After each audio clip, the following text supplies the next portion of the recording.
If the British Army went to war now, notwithstanding the fact it's given up most of its self-propelled guns because it gave them to Ukraine, the estimates are that it would fire all of its shells for artillery within a matter of days because the stockpile is so small. We've given probably the majority of our air-launched cruise missile, Storm Shadow, to the Ukrainians so that they can launch them. That stockpile has therefore been going down, and until recently, we weren't making any new ones. We were refurbishing old ones. So the production line for that has been turned back on. It's that kind of work. Hello and welcome to the IFS Zooms In. I'm Helen Miller, Director of the Institute for Fiscal Studies. And today we're talking about defence spending, which is obviously an area that has shot up the political agenda. For decades, UK defence spending was falling relative to the size of the economy. But in recent years, it's increased from 2.2% of national income on the eve of Russia's invasion of Ukraine to a planned 2.5% this year. And the government has recently made a commitment to NATO partners to raise spending to 3.5% of national income by 2035. Achieving that would cost around £36 billion a year, or about £500 per person. It would take defence spending as a share of national income back to levels we saw in the 1980s, but of course the world looks very different now. And in particular, health spending will be more than twice as high as a share of GDP in 2035 as it was in the 1980s. We also spend more now on welfare in general than we used to. Increasing spending on warfare and welfare is going to prove a real challenge.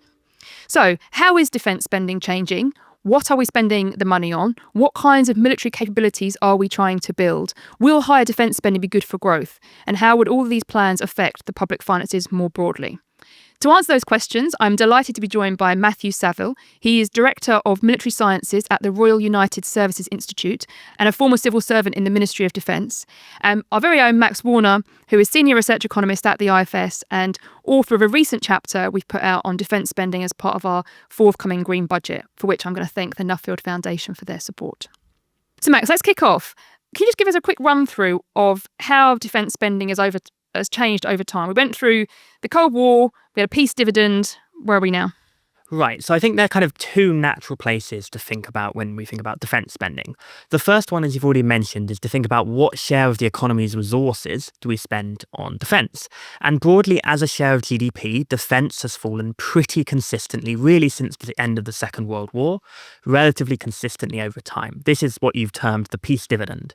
And really in the last couple of decades, it's sat pretty constant at around 2% of GDP.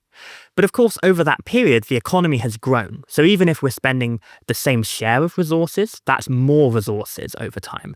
And so thinking about maybe comparing to, say, economy-wide inflation, thinking about real terms defence spending, that has broadly increased over the last, say, 20 years and is roughly back to the level it was in the kind of highs in the mid-1980s. So Matthew, when we talk about defence spending, I think people have a sort of an intuitive sense that we're talking about soldiers or sailors or tanks and drones. But can you just fill out for us, what are we actually talking about? What are we spending our defence budget on? So I'm glad you made that distinction between defence budget and defence spending. So the budget is the money that is planned in advance, and that is everything from paying military personnel, buying new equipment, sustaining that equipment once we've got it. That's all called the equipment plan. The infrastructure, so the costs of running large training estates, everything from the fuel to fly aircraft to storing ammunition, buying new weapons, and a few other kind of oddities in there, depending on what else is lumped under the defence budget. Defence spending, though, is a little bit bigger, and that is because the military do things that they weren't planning to do, or that they weren't factoring in at the start of the year necessary in the form of actually using them, responding to crises, the cost of operations. And so that money comes from something called the Treasury Special Reserve, and it's given to the MOD, usually through gritted teeth, by the Treasury, and a few other things are added in there. But that is all defence spending, and it tends to be worked out at sort of the end of the year. There's a supplemental, and all of that together is what we spend on defence, but a lot of it is not necessarily planned. But just taking either measure in some sense, give people a sense of what roughly speaking, what share of spending is going on people's wages, people who are working in the military, like on the front lines somehow, versus equipment like tanks or drones or the nuclear deterrent, versus kind of like the back office kind of stuff? I mean, the biggest single expenditure in the defence budget is people, and that's their cost. That's pay, that's salaries. Not surprisingly, the majority of that is on the military, particularly as you become more senior. They get quite expensive. There's pensions included in there. There's also a fair amount, but nowhere near as much, spent on, if you like, civil servants and that. So probably just under 40% spent on personnel costs. That's marginally ahead of equipment, the equipment plan. And as I said, that is both buying new equipment and sustaining what we've currently got. And then there's a whole bunch of the other costs are sort of the remaining, 30% or so of the budget, which is running the estate, the infrastructure, everything that goes into that. In amongst that, there is the dreaded defence nuclear enterprise, as it's called, which we can come back to, which is a combination of procurement and sustaining things that are going. So when you subdivide it from people and stuff and equipment, an enormous proportion of that is nuclear-related stuff. But that's broadly speaking the breakdown. And Max, I know you love swinging around the numbers and all this stuff, and it was striking. In thinking about the spending review, that for years the share of the kind of split between different categories of MOD spending was kind of roughly constant, but recently we've seen actually a big increase in the share spent on equipment, basically on capital.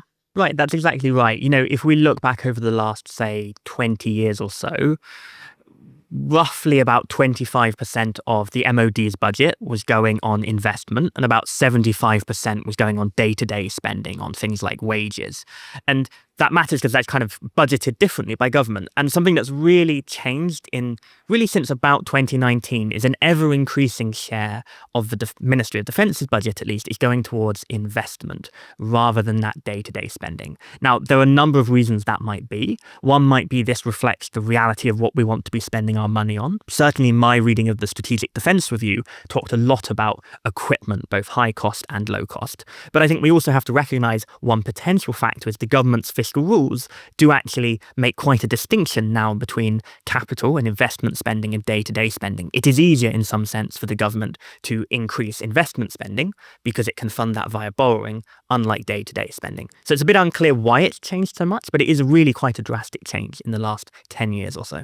And what's your take on that, Matthew? I mean, are you sitting there thinking it's obviously the case that the military, given where it was, needs a big injection of capital spending? Or is there something to this concern that actually it was driven by kind of the fiscal rules and the political considerations as opposed to kind of what you might want if you're just thinking about what the military needs? So a lot of this is investment in the nuclear program, and that relates to the fact that we are both replacing our existing attack submarine fleet. So these are the sort of the workhorses, the nuclear-powered, conventionally armed submarines that do everything from, protect the surface fleet, conduct intelligence operations, deliver special forces, launch cruise missiles at other targets. That's happening at the same time as the nuclear deterrent. So those are the nuclear-powered but also nuclear-armed submarines are being replaced, and that's fantastically expensive.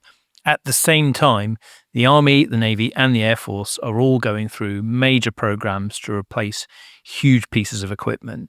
So never mind the aircraft carriers, which that money was largely spent actually before 2015, 2018. The period in question has actually seen a large change in the Army and lots of new aircraft coming in: airborne surveillance, maritime patrol aircraft, and the F-35, the fifth generation stealth combat aircraft. So given that it sounds like a lot of what we're doing is kind of replacing things that need maintenance or replacing, I mean, we had the government has put more money into defence already, ignoring the future commitments. I mean, to what extent should we be thinking that actually the UK is now going to have a bigger capacity versus actually it's just money we needed to spend to stand still to just keep up with the capacity we already had? Well, there's been a bit of a roller coaster ride over the past 15 years because what you've had is a is a combination of feast and famine, where the famine is more pronounced than the feast.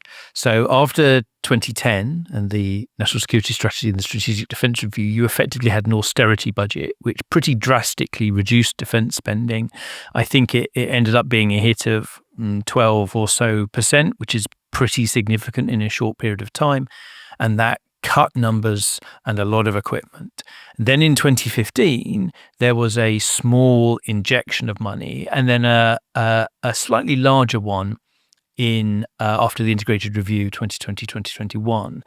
The problem is that in the meantime, the gap in the defence budget between what was planned and what was being spent had grown again. They thought they'd eliminated it.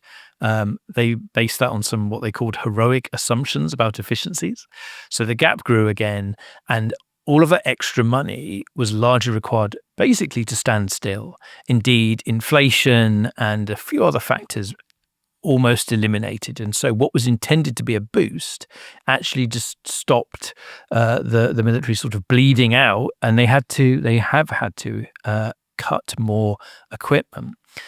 What is supposed to now happen is that this increase is now going to, we're told, reverse that trend. So we're not going to shrink the armed forces anymore. We might see a little bit of growth, particularly in army numbers, and we'll bring in all of this wonderful new equipment. The problem is the profile, as it's known, in other words, what does it look like in terms of investment on a year-by-year basis over several years, doesn't really begin to increase properly until after, this year, 2027. And then the big boost that we're all hoping is after 2030 and towards 2035. So there's a real possibility you might actually see cuts coming up, and maybe we can come back to what do we know about the defence programme at the moment. So we will come back to that. First, I want to sort of pick up on a point that was made a lot around the spending review, Max, about defence spending being pro-growth. So the one reason to do defence spending is because you want to defend the country. But a lot of discussion, the government saying, but it's good for growth. And we've sort of pointed out, I think, that some of that is good for growth, but obviously that's not the main reason to have this spending. You're right. There's been a lot of discussion about this. And I'd say, broadly, it's complicated, but I think it's unlikely that investing in defence on its own is going to be a big engine of growth. So I think the first thing to think about when we think about any type of government spending is it matters a lot how it's being funded, actually. If, for example, this increase in defence spending is coming through higher tax rates, well, higher taxes do have an impact on growth. And so any benefit of defence would have to offset that tax increase. Similarly, if it's coming from cutting, say, spending on education or transport, these are also kind of pro-growth areas. So I think in part depends how the government actually wants to fund it. But there are a number of reasons you might think that defence could have an impact on growth. I mean, two kind of high-profile examples. One would be research and development. There's a lot of evidence that, there's a lot of R&D in defence, and sometimes that can spill over into the kind of private sector and have impacts more broadly. There is a huge increase in defence R&D spending planned under the spending review period. So that could have an effect. But I think the scale of R&D spending in defence is still quite a small part of, say, government R&D spending. Another obvious route here is exports. The UK is a pretty major defence exporter. We're not the only country increasing defence spending. If we can benefit and get lots of orders from other countries in Europe, there seems to be evidence that that's starting already, well, then that could benefit UK firms and therefore benefit growth. But again, defence is a relatively small share of total exports. So I think there are some reasons that defence spending could help growth. I think it will actually matter quite a lot for the regional distribution of growth. A lot of defence happens, for example, in the southwest. And so actually it might shift activity, but it's not obvious that it's going to be, this huge unleashing of growth. That doesn't mean there couldn't be some positive effects here. It seems clear to me that if all the government wanted to do was just growth, it's not where you'd put your money. You'd put it into science and tech more generally, or into infrastructure. Of course, conditional on wanting to do the spending, there's a reason to want to do it in the most growth-friendly way. I'm struck, Matthew, that in the lists when you gave us earlier about what the defence budget is going on, you didn't mention R&D. How important do you think R&D is here in the UK for the MOD? For the MOD, very important. It is relatively small amounts compared to the overall economy, but I should have mentioned it for the Ministry of Defence, and that is because defence is competitive spending. One of the challenges of developing military capabilities is that they don't exist in a vacuum, and it's not even as if you're just trying to produce something that's better than your rival, so you sell more cars, for example. You're intending to put them in a competitive environment where, if it doesn't work properly, people will die.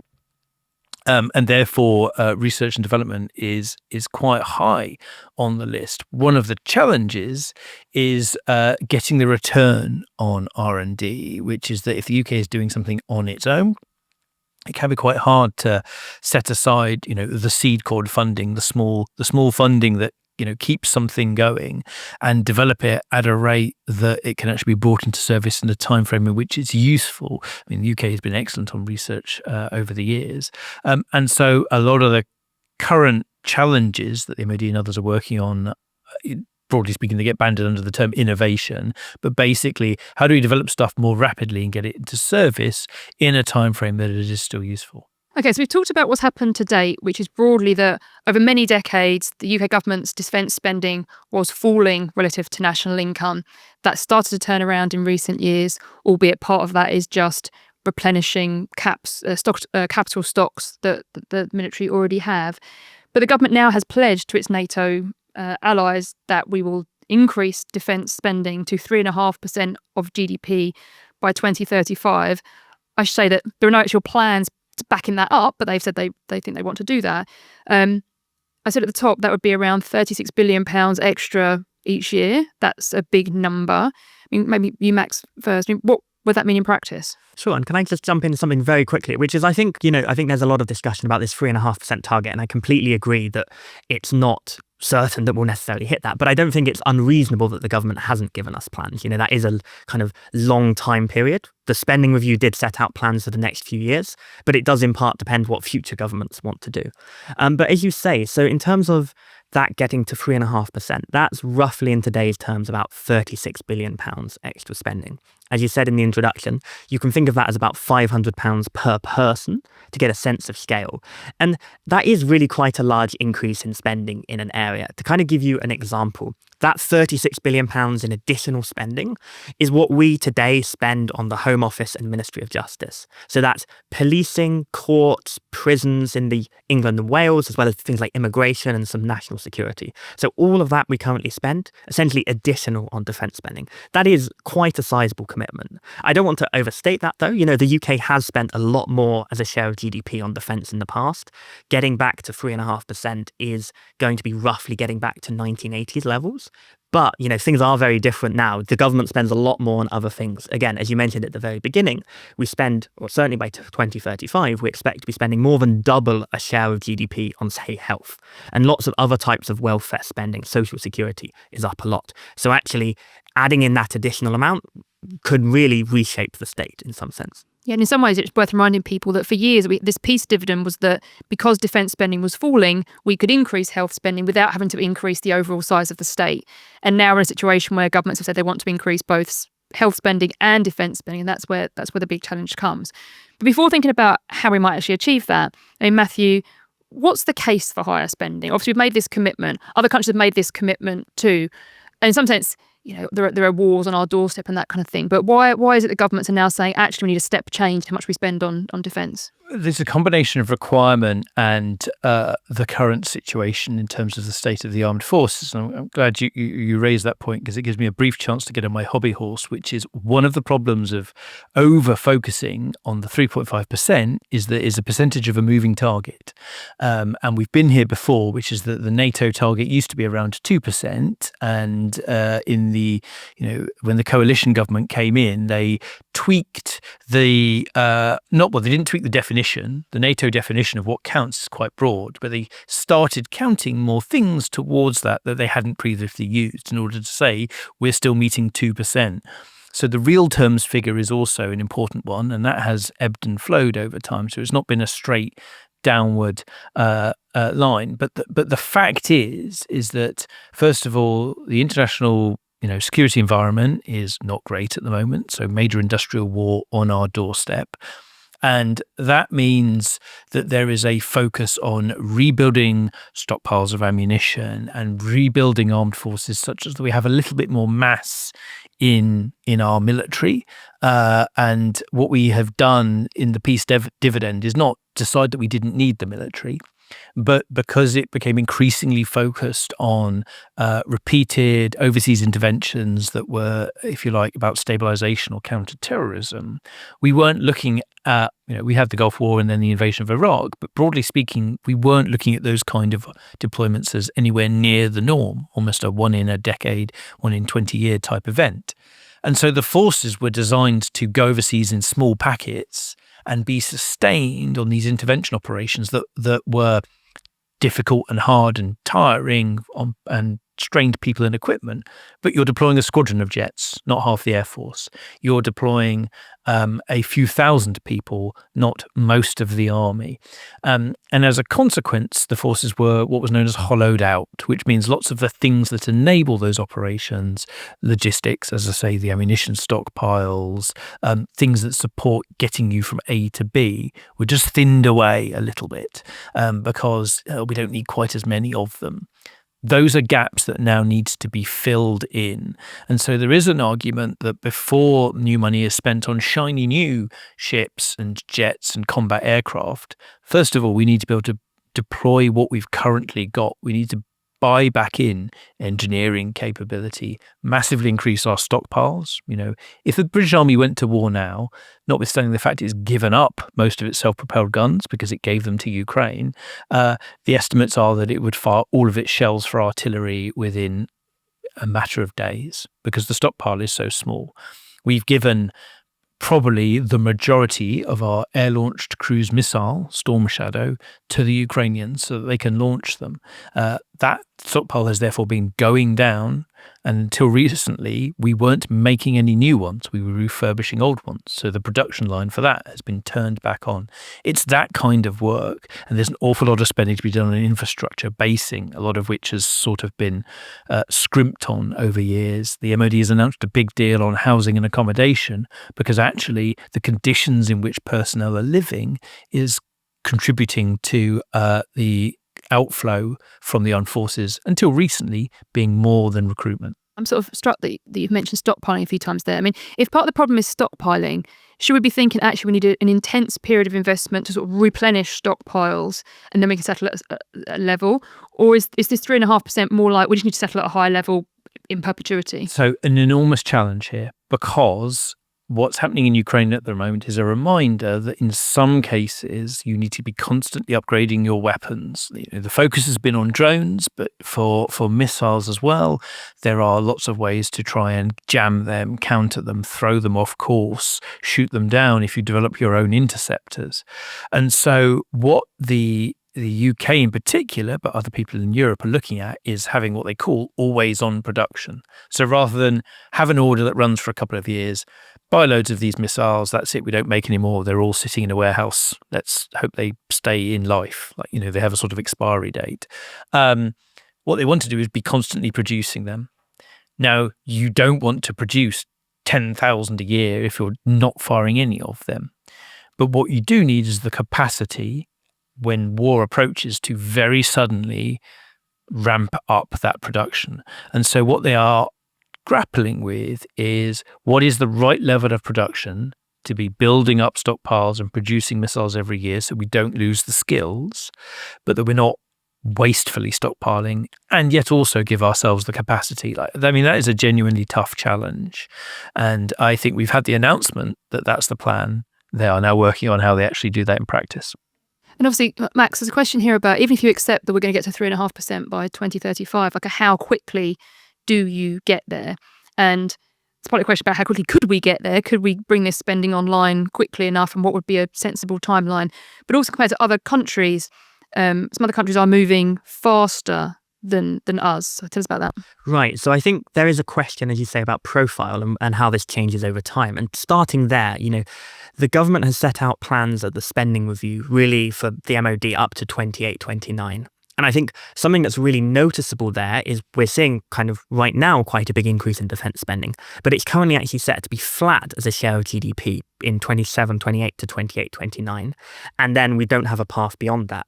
And there's maybe a tension, or there's a kind of open question about what you want that path to be. But as I mentioned earlier, we don't really know that yet. There is a case to move, relatively consistently over time, ramping up spending slowly.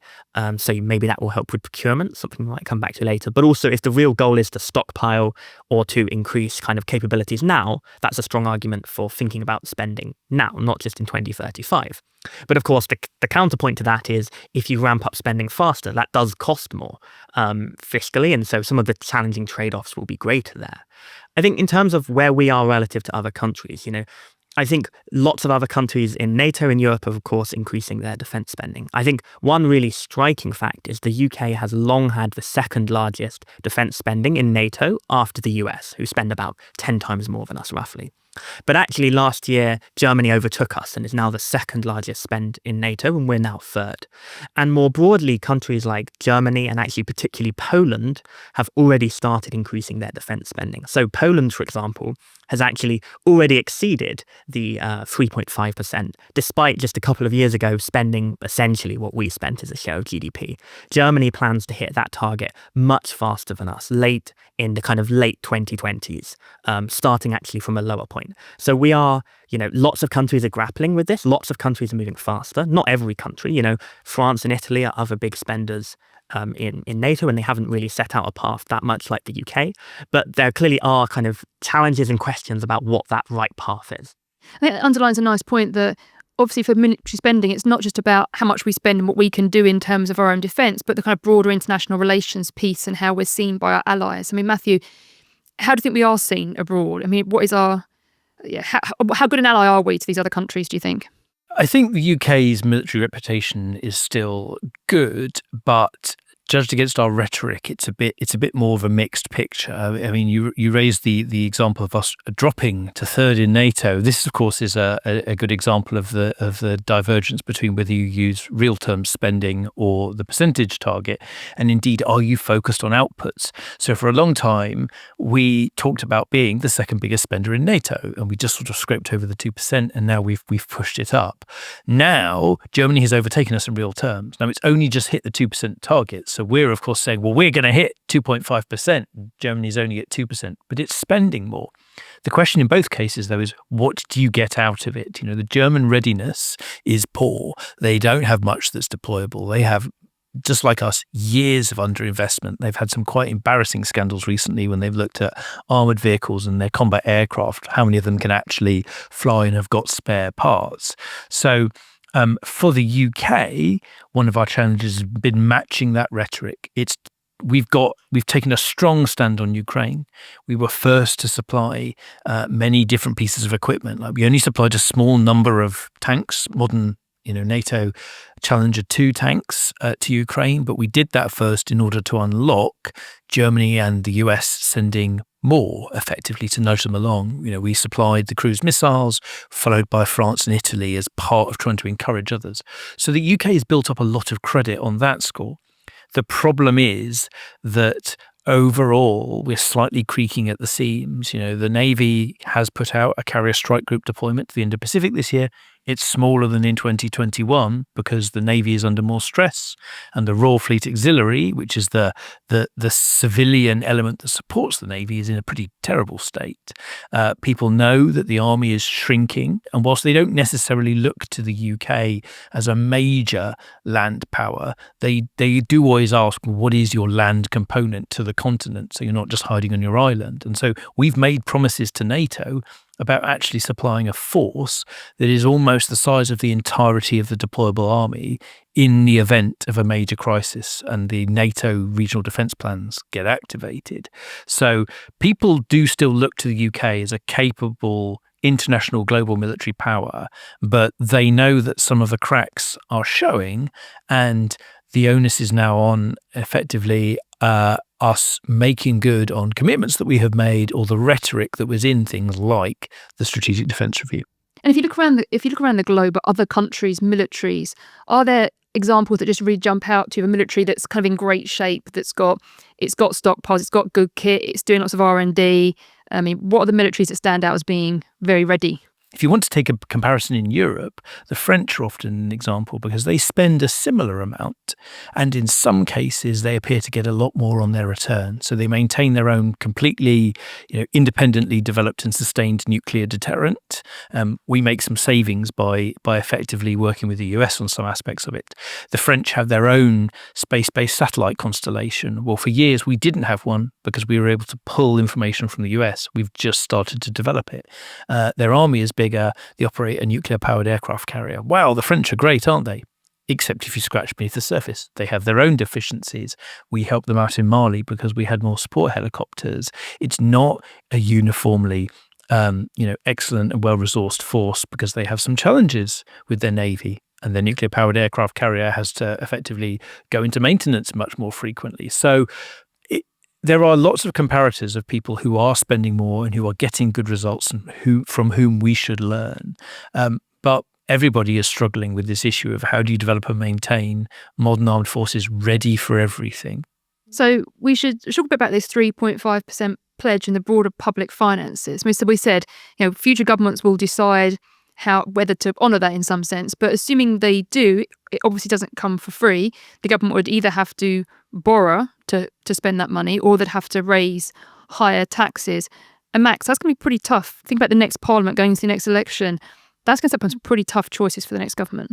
Right. Then just to add, they of course have the third option, which is they can cut spending on other things to fund this. So I think, thinking about those three options, I think is a really useful place to start. So I already talked about earlier about this 36 billion, that's the size of roughly the Home Office and Ministry of Justice. So if you wanted to cut spending on other things, you're not going to be able to, squeeze a little bit here and there. You're going to have to make some... Not efficiencies at that point. No, exactly. It's real, sizable chunks of the state that you're going to have to decide we're going to not prioritise and we're going to reshape the state towards defence. The next option, as you mentioned, is tax. And now I think it's a very kind of similar story. This raising 36 billion in taxes is not nothing. It's unlikely you're going to be able to get that from very small groups. We'd probably say, you'll know better than I, but, broad tax rises. Just to give you an example, you could raise 36 billion roughly with 3 to 4p on all rates of income tax. Again, quite a sizable one. So then that kind of leads the third and perhaps most tempting option, which is, can you borrow to invest and borrow to increase defence spending? And I think broadly, we think that that's unlikely to be sustainable to permanently fund all of this increase through permanent borrowing. Now, some countries are doing it. Germany and Poland are broadly borrowing to fund increased defence investment. But I think let's start with the fact that both countries are in a very different and frankly better fiscal position than the UK. They have much lower stocks of national debt, for example. More broadly, it's quite a bad time right now for the UK to be borrowing, actually. Debt interest costs on government debt are very high at the moment. The UK has a large share. So that makes borrowing right now relatively unattractive. Now, there can be a case for borrowing to increase defence spending, particularly in an emergency, perhaps if we want to kind of smooth changes in, say, tax or public spending. The government, as we've kind of talked about earlier, also has kind of special borrowing potential under its current fiscal rules for investment. And some of that's tied up with, well, maybe you can get some economic growth from some of this, as we talked about earlier.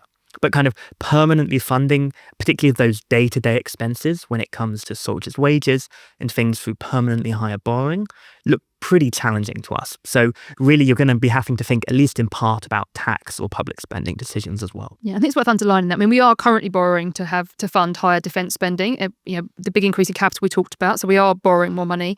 But I think you're absolutely right, Max. If we're thinking about just needing a larger military presence in steady state, that really is thinking about the shape of the state, either in terms of doing less of something else or in terms of raising significantly more tax. Matthew, I want to talk about procurement because, you talked earlier about it's not just about how much you spend, it's about what capability you get in return for your spending. Obviously, that's what we all care about. But I think I'm right in saying that defence procurement's got a bit of a reputation for being pretty expensive and sometimes kind of wasteful. So assuming we do spend more money, how do we make sure we actually spend it well and actually get a bigger bang for our buck? Well, the challenges of defence procurement are, first of all, obviously not limited to the UK. The key thing that they will attempting to be doing in the Ministry of Defence is trying to avoid the major problems that have cropped up historically in defence procurement, which there are lots of different things that can happen or can go wrong. But there's a handful of repeat behaviours and problems that crop up, and some of those are self-generated. So, for example, you can get entryism, which is that when a capability is being requested, be it a particular vehicle or a range of things, in essence, the cost estimate is low, that effectively it's pitched as being much cheaper than it really will be. And once the program has been approved, it becomes too big to fail. And then people kind of put back in all of the other things that they secretly wanted all along, or they say are now absolutely vital. And the cost balloons, and you've got a challenge of the sunk costs fallacy, which is like, well, we can't cancel this, we need it. And that squeezes out other things. You get requirements creep, which is that because it is genuinely hard to think ahead and design equipment, particularly with long lifespans, things keep being added to it afterwards. This isn't the same as entryism. It's stuff that develops along the way, that people basically change their minds about what they want. So, you started off, well, it's got to have a small gun. Now it needs a big gun. Now it needs a laser, something, it's got to be protected to this level. Or the threat changes. I mean, this is the competitive element. And so now the decision is made, well, we still need this thing, but it's got to be better or different. You've then got the problem of how government does finance, which when I was in government, I was constantly reminded it's not just how you budget at home. I mean, I honestly think sometimes I do a better job of running my personal budget than the MOD does. But you get this problem of profiling and delays, which is that everything has to be looked at on an annual basis. You cannot overspend. And so often what happens is if all the things kind of clump up and create this bow wave, you have to change the profile. And so you slow down the program. You don't do work this year. You do it next year, or you do it 2 years from now. And that means you solve your immediate problem. Phew, we don't have to spend that money now. But all you've done is shove it off to the future. Also, you've lengthened the program. And that means overall you tend to spend more because you're still paying the people to be involved in the program. They're just doing less work. So you put this big squeeze on. That has been compounded by, as I mentioned, this urge to innovate, the fact that people feel like at the moment some capabilities are developing so rapidly, things are becoming obsolete overnight. And so the answer in some of defence reform has been a combination of changing how money is spent, a bit more direction from the top of the MOD to the services, telling them, like, look, this is the force that you need, your job is to now deliver it. And also, let's try and speed everything up. Let's cut the red tape. Let's cut essentially designing perfect systems. Let's go for 80% solutions and get them into service more quickly. And then we can develop them later on, or we can just decide, let's phase them out and bring something new in. Now, that's probably doable for small systems or certain weapons types. We're going to fire these missiles off, and if we need to, we'll upgrade them or replace them. Can't really do that with a big ship, and which might have a lifespan of 25 years, or a submarine, a deterrent, which you need to be thinking about floating around 20 years from now and remaining undetected. So what they're trying to do is come up with systems for procurement that are more flexible, but where there is less scope for some of those poor bad behaviours. Whether or not they have actually cracked that problem, we don't know. And that's, in all truth, partly because we don't actually know what the defence budget and defence spending, actually looks like. It has been 3 years since we had an actual validated equipment plan, astonishingly. There was a gap in that plan of between a few billion and maybe 17 to 20, and everything's got more expensive since then. And so all eyes are on the defence investment plan coming up, we think, this autumn, to understand, is there more detail? Do we know what is actually being spent? And has the MOD got a control of that profile looking out over about 10 years? Because if it doesn't, then it's going to require a heroic effort to keep the defence budget and defence spending overall on track.